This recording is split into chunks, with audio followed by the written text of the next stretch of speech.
கேரளா மற்றும் தமிழ்நாடு காவல்துறையினோட மிரள வைக்கும் அணிவகுப்புடன் தமிழ்நாட்டில் இருந்து கேரளாவுக்கு சென்ற 3 தெய்வங்கள், ராஜ மரியாதையுடன் அனுப்பி வைக்கப்பட்ட தெய்வங்கள். என்னதான் நடக்குது வாங்க முழுமையான காணொலியில பார்க்கலாம். குமரி மாவட்டத்துல இருந்து கிட்டத்தட்ட 10 நாட்கள் திருவிழாவுக்காக திருவனந்தபுரத்தில் உள்ள அரண்மனைக்கு இங்க உள்ள தெய்வங்கள் செல்வதா வழக்கம். அது எதனால செல்றாங்க? அதாவது அன்றைய காலம் தொட்டு பார்த்தீங்கன்னா இவங்களோட குடும்ப தெய்வங்கள், ராஜ வம்சங்களோட குடும்ப தெய்வங்களா இருந்ததுதான் இந்த தேவார்காட்டு சரஸ்வதி அம்மன், குமாரகோயில் முருகர் மற்றும் முன்னுதித்த நங்கை. இவங்க எல்லாம் ஒரு காலகட்டங்களில் பார்த்தீங்கன்னா இவங்க 3 தலைமுறையா இந்த அரண்மனையை ஆட்சி செய்து வந்துட்டு இருக்காங்க. அதாவது 4வது தலைமுறையா இந்த இடத்துல இருந்தா அவங்க வம்சம் அழிஞ்சிரும்னு ஒரு ஜாதக ஐதீகம் சொல்றதாகவும் ஒரு வழக்கமா இருந்திருக்கு.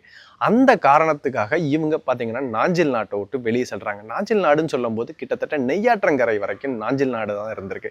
அப்போ நாஞ்சில் நாடு கிட்டத்தட்ட நெய்யாற்றங்கரை வரை இருக்கிறதுனால நெய்யாற்றங்கரையை விட்டு கொஞ்சம் தள்ளி போகணும். அப்போ அவங்க திருவனந்தபுரத்தை தலைநகரமா தேர்ந்தெடுக்கிறாங்க. தேர்ந்தெடுத்ததுல பார்த்தீங்கன்னா திருவனந்தபுரத்தில் அரண்மனை அமைக்கிறாங்க.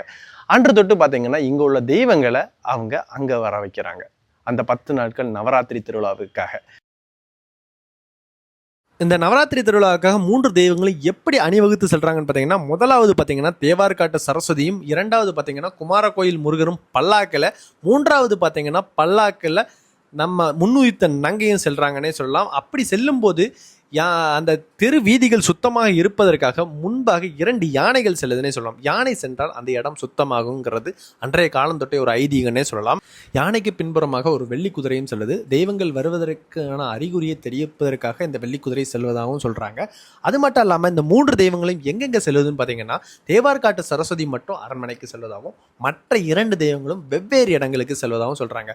அதாவது குமாரகோயில் முருகர் எங்க செல்றாருன்னு பார்த்தீங்கன்னா ஆரிய சாலைக்கு செல்றாங்க. அப்படி ஏன் ஆரிய சாலை செல்றாருன்னு கேட்கும்போது அந்த பெரியவர் சொன்ன ஒரு செவிமொழி செய்தியை தான் நான் உங்களுக்கு சொல்ல போறேன். குமாரகோயில் முருகர் வள்ளியை திருமணம் செய்த காரணத்திற்காக அவர் அரண்மனையிலிருந்து புறக்கணிக்கப்பட்டார்னே சொல்லலாம். அந்த ஒரு காரணத்துக்காகவே இவரை அரண்மனையிலிருந்து வெளியே வச்சிருக்காங்கன்னே சொல்லலாம். வள்ளி குறத்தி சமூகத்தை சேர்ந்த பெண்ங்கிற ஒரு காரணத்துக்காகவும் இவங்க புறக்கணிச்சு வச்சிருக்காங்கன்னே சொல்லலாம்.